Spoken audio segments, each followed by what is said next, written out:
No bloco anterior, conversamos com a diretora do Centro de Ciências da Saúde do Unifesum, professora Mariana Arcuri, e com a estudante do curso de graduação em Medicina, Paula Pereira. E agora vamos conversar com a professora Maria Terezinha Espinosa de Oliveira, coordenadora do curso de graduação em Pedagogia do Unifesum. Professora Terezinha, seja muito bem-vinda ao nosso programa, ao Conexão Unifesum. As greves dos professores pelo país tem sido um fenômeno cada vez mais recorrente, falado nos noticiários, e na mídia em geral. Na sua opinião, quais as causas principais desses movimentos?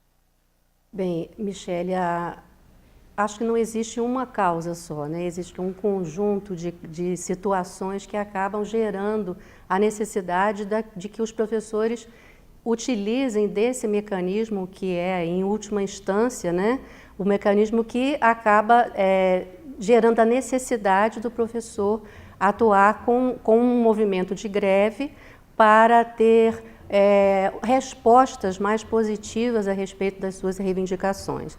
Então, esse é um movimento histórico que a gente pode analisar mais ou menos a partir de cerca de 30 anos para cá, e em cada momento ele tem um caráter diferente, tem determinadas práticas que são diferentes em função daquele momento, do contexto.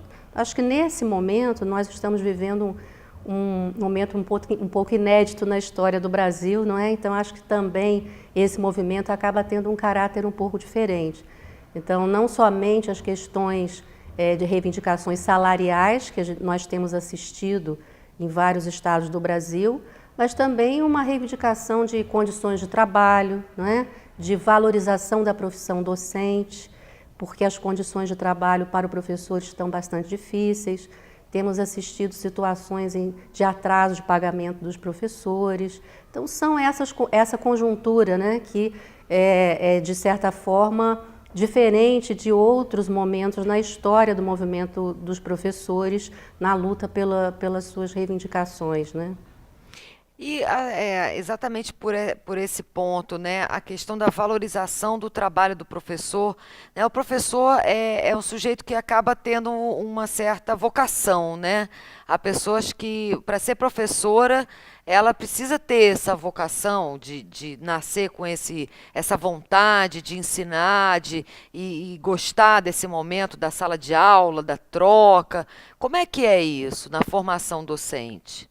Eu penso que para a gente falar um pouco de vocação, acho que tem um aspecto importante que aí tem a ver com essa situação, desse contexto atual da luta dos professores, que também a gente tem assistido, né, gradativamente essa desvalorização da profissão docente.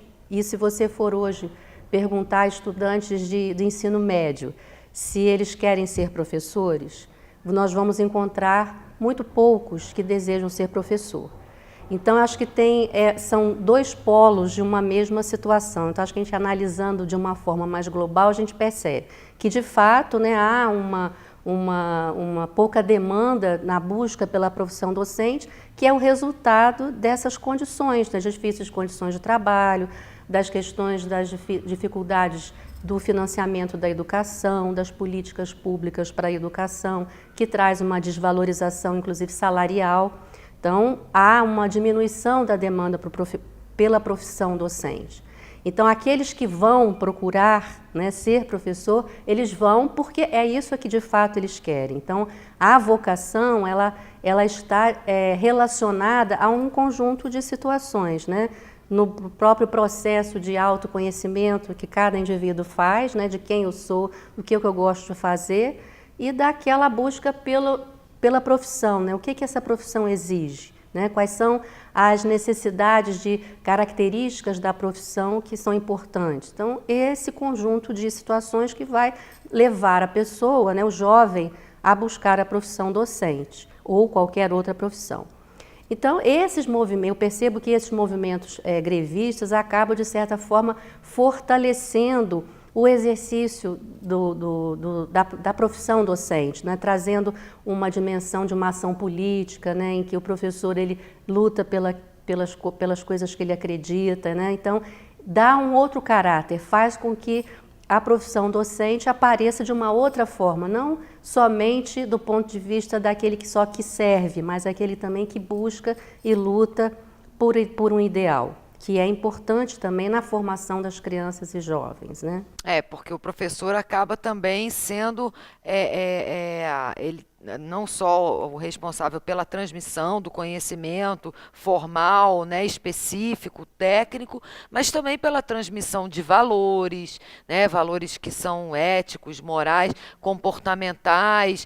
Então, isso tudo é uma responsabilidade muito grande que o professor ele está formando outras gerações, né? Daí a importância desse profissional e não só no contexto de uma cidade, mas de um estado, país, enfim, né? Então isso é fundamental, né? Quer dizer, é o exercício da cidadania, né? Quer dizer, quando ele busca e luta e reivindica, o conjunto da categoria reivindica por melhores salários, melhores condições de trabalho, melhores condições para enfrentar os problemas que a escola enfrenta hoje, por exemplo, as questões da violência que vem acontecendo dentro das escolas. Quer dizer, isso acaba fortalecendo e dando também para aquele jovem que quer buscar ser professor, né, uma outra perspectiva da profissão, né? Então, eu acho que valoriza, mais ampla. Então, valoriza, sem dúvida, o trabalho docente, o exercício da profissão docente. Então, na verdade, essa crise, na verdade, significa uma oportunidade de repensar, né, o modo de ser professor, de lidar com essas questões, inclusive até com o processo, né, da tecnologia, como é que a tecnologia interfere na aprendizagem, traz um pouco isso, assim, esse movimento essa crise, a crise sempre ela vai gerar, eu acredito que toda crise ela tem dentro dela a possibilidade da mudança, né?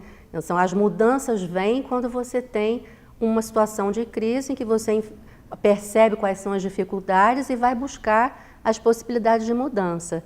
Então, sejam quais forem as crises, no caso das relações ligadas ao trabalho do professor, ao exercício da profissão docente, são essas que a gente estava falando, né? Quer dizer, as questões salariais, as questões das políticas públicas que vão intervir diretamente nas condições de trabalho, que são estruturais, né? As condições das estruturas das escolas, as condições de trabalho do professor. E são esses aspectos que acabam fortalecendo, né, o exercício da profissão para quem que assiste à participação docente. E falando exatamente na questão das políticas públicas, né? Qual o impacto dessas políticas na formação dos estudantes de pedagogia do Unifeso, na formação de novos docentes? Olha, eu acho que eu vou fazer um destaque para uma política pública que eu acho que tem muita relação com o que a gente está falando, que é do exercício da profissão docente, que são as políticas públicas que hoje implementadas pela CAPES, que é um órgão ligado ao Ministério da Educação, que é o Programa Institucional de Bolsa de Iniciação à Docência. Esse é um programa que nós que aderimos a esse programa, e ele é uma política pública porque ele fortalece a possibilidade do estudante licenciando, em todas as licenciaturas, de precocemente participar do cotidiano da escola. Então, nós aqui no Unifeso, né, no curso de Pedagogia e na outra licenciatura que nós temos, que é Biologia, nós estamos ligados a esse programa e, com isso, nós temos bolsas para os estudantes, para os licenciandos, que são financiadas pela CAPES, e essas bolsas possibilitam que o estudante possa ficar dentro da escola durante um determinado tempo da semana e, com isso, ele tem a oportunidade de sentir o que é a profissão de professor, desde já o curso, vai desde o primeiro ano. experimentando Exatamente. essa convivência, essa vivência como professor. Então, essa é uma política pública importantíssima dentro do Ministério da Educação, quer dizer, por isso ela é importante, porque vem ao encontro dessa necessidade, né, de valorização do professor, da profissão docente, possibilitando esse encontro com a escola, com o cotidiano da escola, com os desafios que a escola Tem, né? Então ele não vai só encontrar a escola depois que ele se formou, mas ele vai estar na escola sabendo como é que ele pode enfrentar esses desafios, que são muitos, e se capacitando, fazendo essa correlação entre a teoria e a prática. E a prática, né? E com relação à questão do mercado de trabalho, né? Porque o curso, a formação em pedagogia, né, ela permite uma atuação do profissional em várias áreas. Claro que o foco maior é a questão do trabalho de professor, mas como que ficam as perspectivas para quem está cursando ou para quem ainda pensa em cursar pedagogia dentro desse contexto? Olha, o pedagogo, ele nesses últimos 30 anos mudou bastante a formação. Então, se há 30 anos atrás nós tínhamos a formação do especialista em educação, né?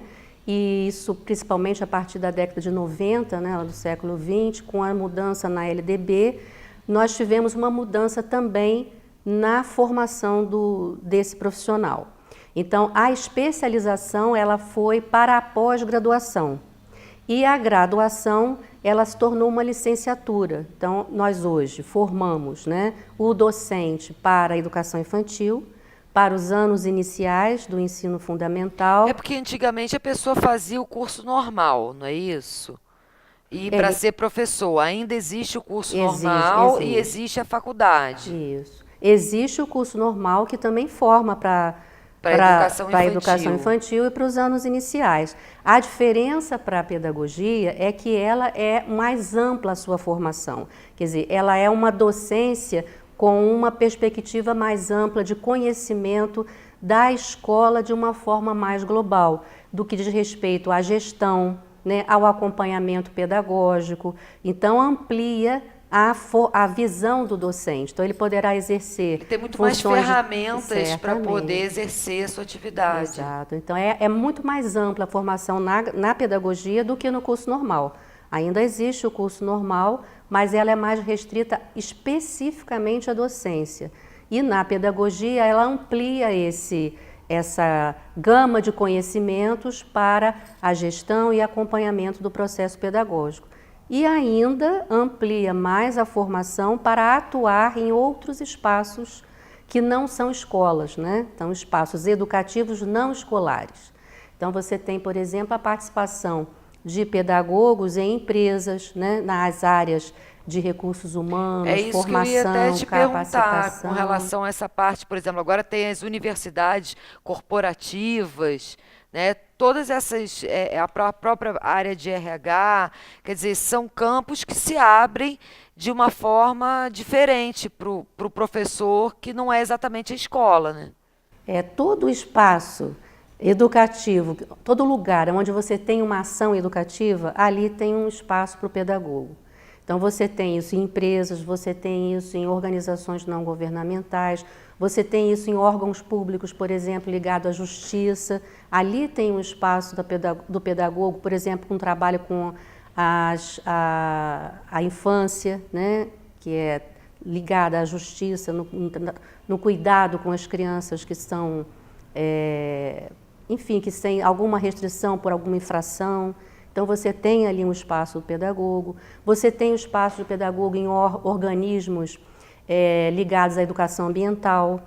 Então, existem várias possibilidades de atuação que não são escolas, mas que exercem uma função educativa, né, de formação, de capacitação, de organização de cursos, né? Você tem isso em várias empresas hoje, por exemplo, elas fazem formação dos seus próprios profissionais. Ali tem um espaço do pedagogo. Do treinamento, do desenvolvimento, né? Exatamente. Professora Terezinha, eu quero agradecer muito pela sua participação no nosso programa. Vai ser um prazer recebê-la em outra oportunidade também para falar um pouco mais a respeito dessa profissão e das novidades do curso de graduação em pedagogia do Unifeso. E para você que nos acompanhou até agora, também nosso muito obrigada. Lembrando que todo o conteúdo do nosso programa você encontra também no canal no YouTube. Até a próxima!